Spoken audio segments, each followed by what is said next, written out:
लिखल रहली जानू हाथ के लकीर में, चल जे वही जानुआ से दूर गे।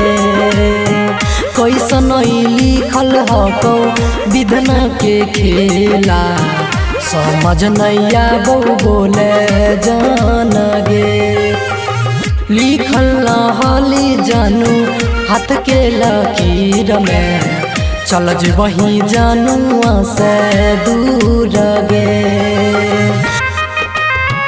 चल जे वही जानुआ से दूर गे। लिखल रहली जानू हाथ के लकीर में, चल जे वही जानुआ से दूर गे। मंगिया भरई है तू जनुआ के खून से गे, बनी है सुहागिन गे जान। मंगिया भरई है तू जनुआ के खून से गे, बनी है सुहागिन। बिहौती सरिया के कफन चढ़ाई के, चल जई है जनुआ से दूर गे।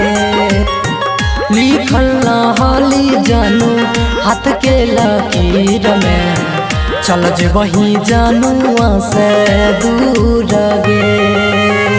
कैसन लिखल हको विधना के खेला, समझ नैया बहु बोले जान गे। चल जे वही जानुआ से दूर गे। लिखल रहली जानू हाथ के लकीर में, चल जे वही जानुआ से दूर गे। पहिला तू प्यार रही साथी बचपन के गे, हो गेली पराया।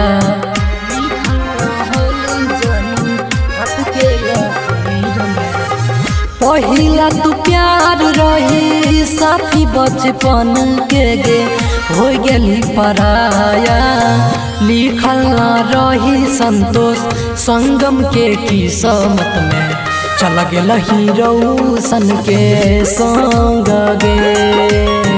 कैसन लिखल हको विधना के खेला, समझ नैया बहु बोले जान गे।